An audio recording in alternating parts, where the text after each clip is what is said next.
Welcome back to the channel. I'm James, and on today's video I'm going to be sharing my experience of flying business class for the first time with British Airways from Manchester to Tokyo, Japan. So I've never flown business before. I'll be sharing what I thought, what I learnt, and also we'll be discussing how much it cost. And if this has been something that's been on your bucket list before, flying business, which it was on mine, you might be surprised you can actually do it for a lot cheaper than you think. So stick around to watch that at the end.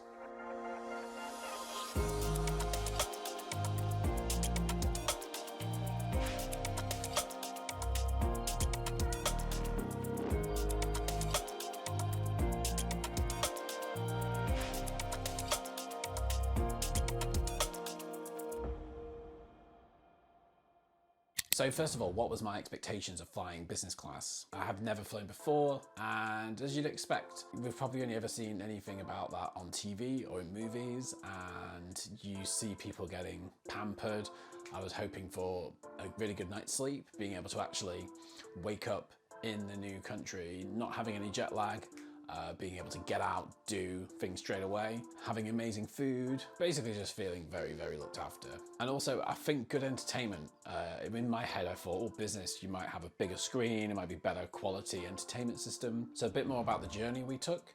We flew out of Manchester Airport to London Heathrow initially with British Airways on BA 1385. It was around a 42-minute flight. Then we flew on BA 7 at 9:35 a.m. from London Heathrow to Haneda Airport in Japan, and we arrived at 7:10 the next day. So it was almost like a 24-hour difference in time when we landed in Japan from when we set off in London. And on the return, we flew back 17 days later on BA 8 from Haneda at 8:50 in the morning, and we landed at Heathrow at around 3:30. And travel time for that flight was around 14 hours. And that was quite cool on the way back because we also went backwards in time. So we went back over the dateline time.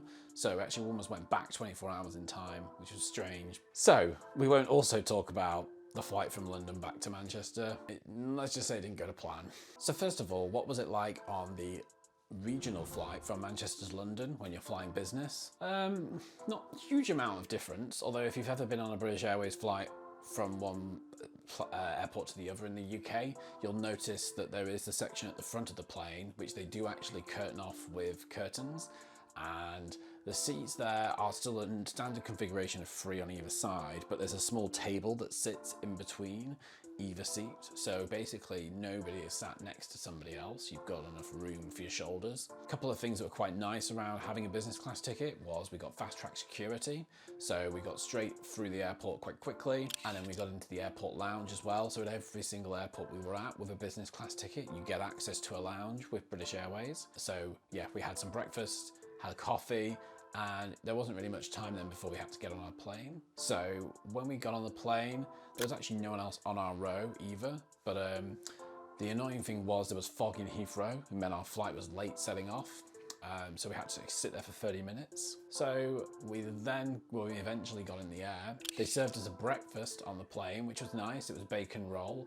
I actually managed to get 2 because there was a few left over. But the strange thing was, this is a very short flight from Manchester to London, and we got served a cup of tea, but I couldn't even finish my tea before we were starting to land, and they had to take it off me because I wasn't allowed a hot drink on landing. Then we arrived into Heathrow Airport with about 40 minutes to transfer to the next flight. It was quite stressful at first until we realised that the process to get into the departure lounge and security, there was no queue for connections, thankfully, so we were fine. So let's talk about the main event, flying from London Heathrow to Haneda Airport in Tokyo. So we were flying on BA 7. Strangely, when you go through the check-in process, you then have to get on a bus, or we did on this flight anyway, and the bus took us to the plane. And when me and my partner had booked this originally, we were so excited because apparently there's this saying that if you go into first or business, when you get on the plane, the air steward looks at it and goes, "Oh, thank you, madam, thank you, sir, please turn left." But actually on this plane, only the first was going left in business and everyone else was going right. So when we got on, we went right and we went to our seats, which was 12A and 12B that we'd booked. So they were next to the window. I'll talk to you about how much that costs because they do actually charge you to book reserve seats on business on British Airways. So yeah, we got a complimentary orange juice on arrival, which was nice, although there was alcoholic options, but me and my partner don't drink. A couple of things we got ourselves settled down with at first. So when you arrive, you've got you've got bedding, you've got other things, but there's a small drawer that you have where you can put your belongings into. This was amazing because I could actually fit in that drawer my MacBook Pro, which is quite large. I think it's like the 16-inch screen I've got, and also could fit passport. There was a bottle of water in there already. There was a toiletry bag provided from the white company. So yeah, just got ourselves settled down. Next to the drawer, you've got a plug where you can either plug in via USB or with a normal British plug, or even I think European plugs might have worked there. One of the things though to note is a lot of the plugs nowadays aren't actually USB, but the USB-C, and so that didn't work. So luckily I packed a USB iPhone adapter just in case, because I thought this would be the case. And yeah, the staff was super friendly. As soon as we kind of got in the air, we got offered a cocktail, but of course we would have had a mocktail. So I went with the fizz berry. That was beautiful. Much better than the citrus burst, but I'm not really a fan of citrus. So yeah, let's go through the white company wash bag because this was beautiful. So in there you got some lip balm, you got some lavender body rub that you kind of rub on yourself that helps you fall asleep, and you also got some face cream like moisturizer, as well as an eye mask and some socks, which were to stop with basically the blood circulation getting stopped whilst you're in the air. So that was really nice. Also a nice little bag you can take away with you to use again in the future. You also got bedding. So the bedding was a mattress topper that went over the seat itself, and then you also had a duvet, and there was a pillow as well. So one of the things I was actually quite shocked and disappointed about really was the entertainment system, because I thought it was probably going to be a little bit better than it was. I probably used the entertainment system for about 10 minutes in total on the whole flight there and back.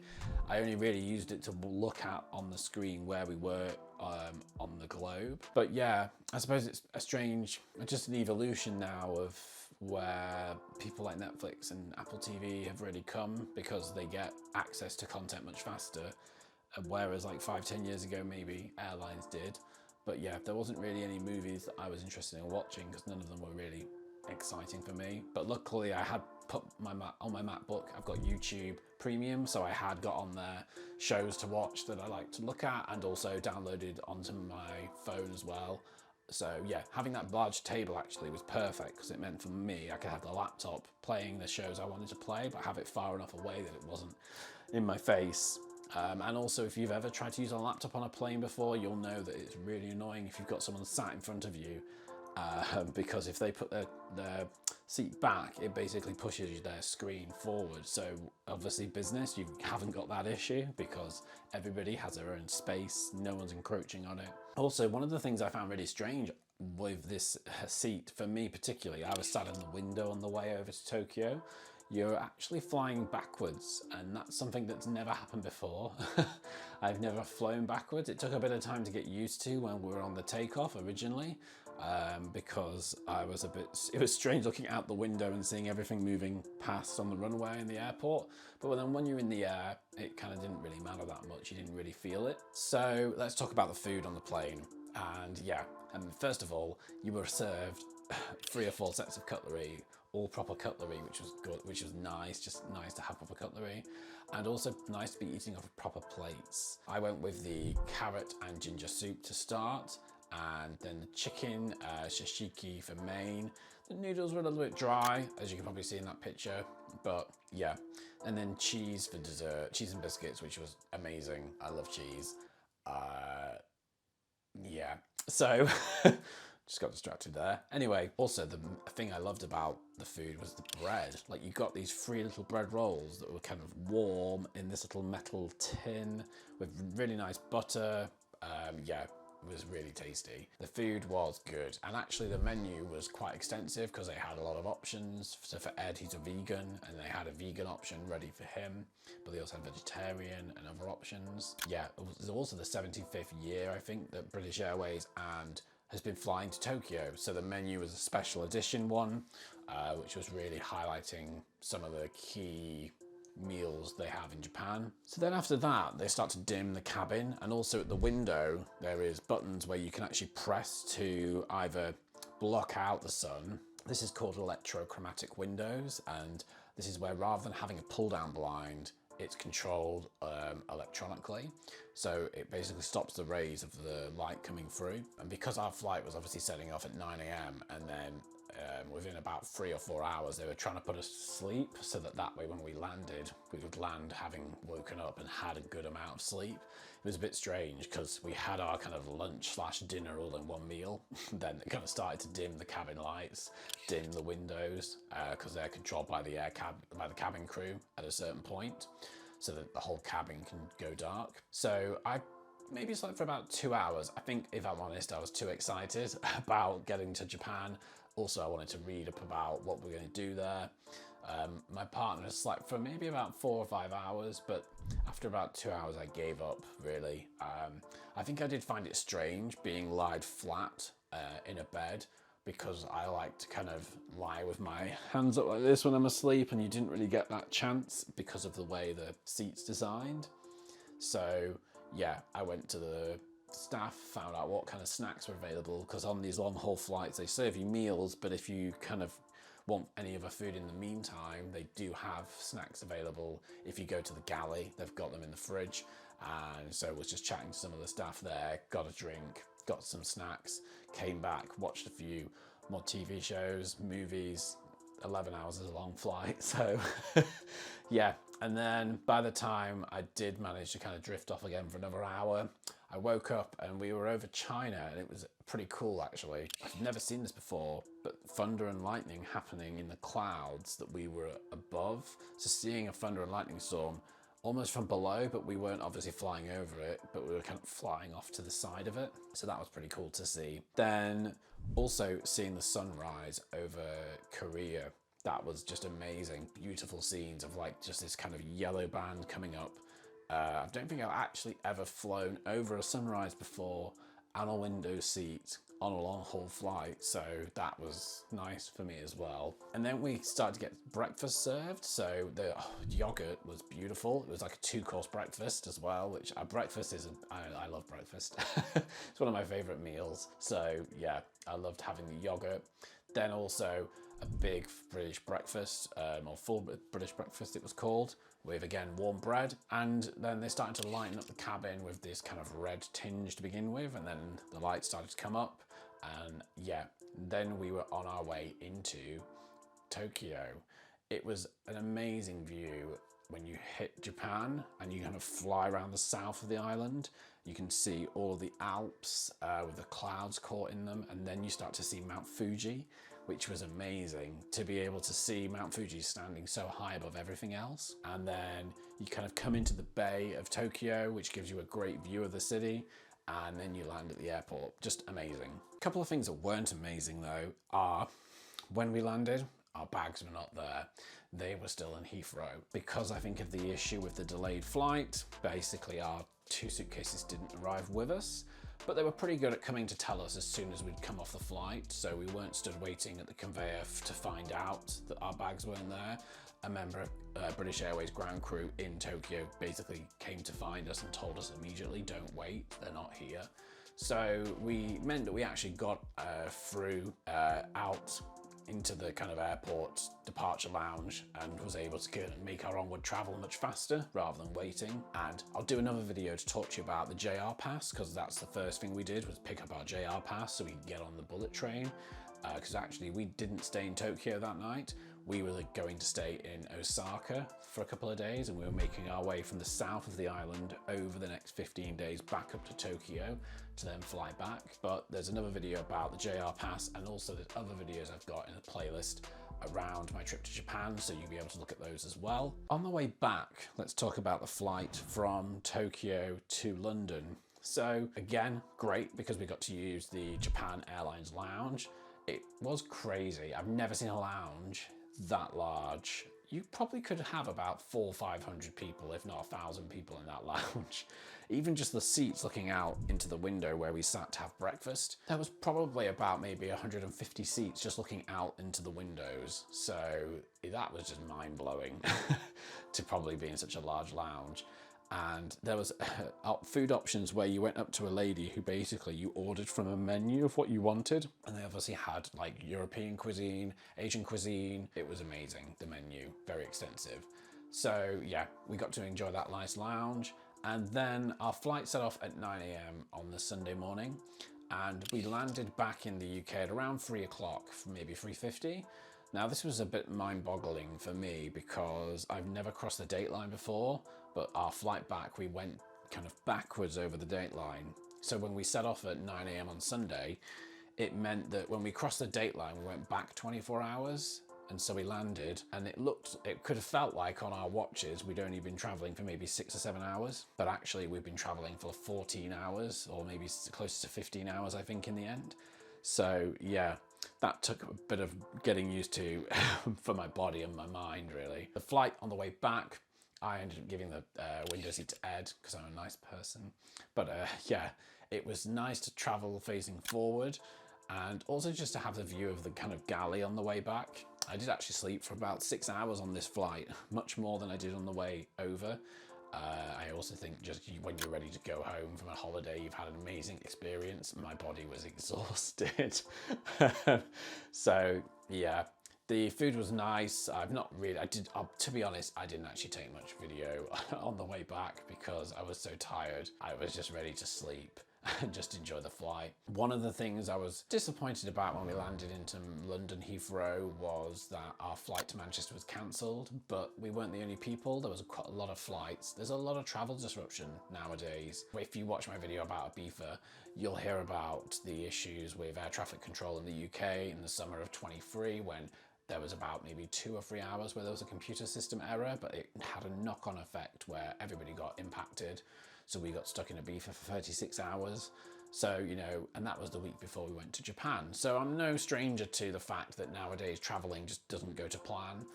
But thankfully, British Airways had another flight back to Manchester. We could get on within an hour of our original flight departure, so it wasn't too bad. And to be honest, all the staff were amazing because it's not really the staff's fault that this happened, so there's not really any point getting angry with them because they're just trying to do their jobs. But yeah, thankfully we got back with kind of minimal disruption, but it was stressful having landed after a 14-hour flight, just wanting to get home and realizing that our flight was cancelled. One of the benefits of being in business was that we were allowed into the lounge. So we were in the BA lounge at Terminal 5, and there they have showers you can use. You actually have to go up and ask the member of staff first if you can put your name down on the list, and then they give you a buzzer like you get at a restaurant when you're waiting for a seat.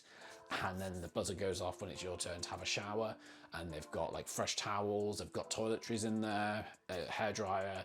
It was actually really, really nice, and it was just the perfect thing that was just what we needed after flying for that long. So just felt refreshed, ready to get on our next flight to get home. And yeah, one of the other things that was actually really good with British Airways is that in business you get 2 suitcases per person. Now, we only brought 1 suitcase each on the way out there, but actually when we were there, we bought quite a bit of shopping, quite a lot of clothes. So we bought another suitcase out there and then was able to bring it back without any extra cost. So that was amazing as well. So yeah, talking about cost, should we get on to how much this all cost? So when we booked these tickets to go to Japan, we actually booked them a year in advance. And the reason why is because I have an American Express British Airways credit card. Now, you have to pay for the credit card. I'm not sure how much it is, but I should probably find that out. I think it's like £250 a year. So we pay for the credit card, and for that, what you get is you get something called a companion voucher if you spend £10,000 on the card. So a companion voucher basically means that you can book a ticket on a seat and then bring someone else with you at the same cabin that you book. So when they say cabin, that meant that when we booked a business class ticket for me, we basically got a second seat for Ed, my partner, for free. You have to pay for the ticket in only Airmiles and then pay for the taxes in cash. And with anything like this where you use Airmiles, you have to always pay the taxes, because the taxes are a cost that the airline has. Price for the actual seat is free of charge because you're using the Airmiles to pay for it, so there's not actually any cash cost to you. So with the British Airways American Express card, if you spend 10 grand a year, which we do generally as a household, we spend that money, so it's better going on a card where you get Airmiles, because you get, I think it's 1.5 air miles for every pound you spend on the card. So we get that air miles in the bank. And there's also offers where if you introduce other people to the card, you also get a little bonus as well. So it does work out. So for us, in the end, we paid with air miles for the flight, and it meant that actually what we had to pay for cash in terms of taxes total £1,336. So that was an actual cost to us to book this on top of kind of our everyday expenses that we were paying for. I mean, you could argue that the cost of the card should go on there at £250, but for now I've left that off. So that actually meant that it was £668 each for that flight, return in business, which, when you think about it, is mind-blowing. Absolutely mind-blowing. I'm sure I've paid premium economy to fly to New York, more expensive than that. And yeah, it shocked me when I found out how much it cost. It was a lot cheaper than I thought.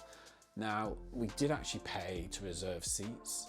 And I mentioned at the beginning of the video that British Airways actually is one of the only airlines that charges people to reserve for their seats in business class. So we actually, I am a blue member because I haven't done much flying with British Airways.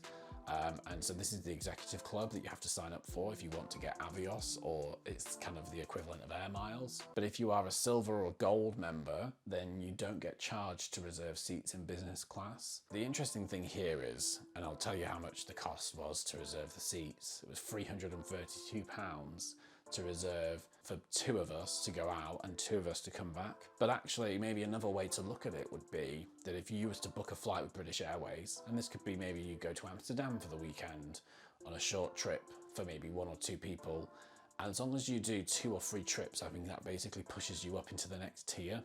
They have to be trips that you pay for in cash, not on just air miles. But if you was to do that, and you could probably do that if you've got some tickets in their sale, it would probably be the equivalent of you paying for these seats in business, and then it would push you into a higher tier where you don't have to pay. So you could use that money to actually have some other little short breaks if you wanted to.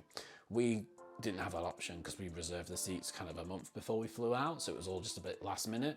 But it's definitely something I'm looking at doing as this Amex is renewed, and I already have actually my next companion voucher, so we need to figure out where we're going to go next with British Airways. All in all, I think if you add that on, it makes each ticket maybe about £700–800 return business, which again is quite cheap because it's almost like £400 each way, £350 each way, which isn't bad. Some specifics around how you actually book this, because we actually used a couple of different things to help us do it.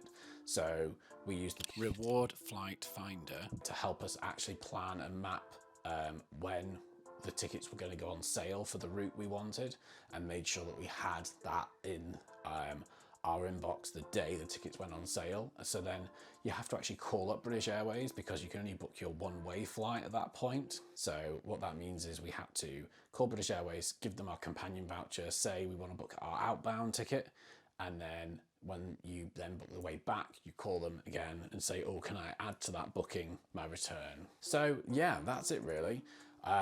All in all, I would say it was worth it. It was quite a good experience. I was impressed by the service. I was impressed by the food. Also, just by being in a little cabin, which was just your own space for that many hours, it did just make the whole experience a lot nicer. I would say though, I probably wouldn't pay the full price for business class flights. And because for me, I'd rather spend the money on the experience of the holiday than on the journey to get there. And we had a look at how much it would be to travel to Japan the same dates, but this next year coming up, and it's about a year in advance now. So I'd say it's around the same time period that we booked last year. It's around £12,000 in total for 2 people to do the same flight.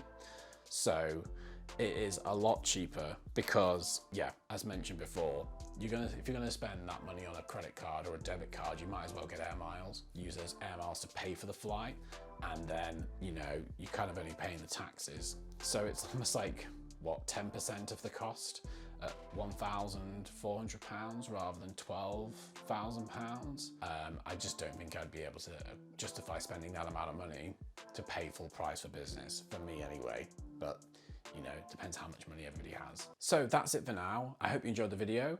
Let me know if you've flown business yourself, what you thought of it. You know, did you enjoy it? Let me know in the comments. If you haven't flown before and you have any questions, let me know. Or if you've got questions about how the card works, anything like that, I'll try and help as best I can. And yeah, thanks for watching. If you want to see actually what we did in Japan or any of the places we went to, then check out my other videos. There's a whole playlist about Japan. Absolutely loved it. It's been a dream to go for so many years, so I'm really happy we managed to get there this year. Last year, it was actually still closed to visitors because of COVID-19. So if you can go, please do check it out. I would highly recommend. Thanks for watching, and I'll see you next time.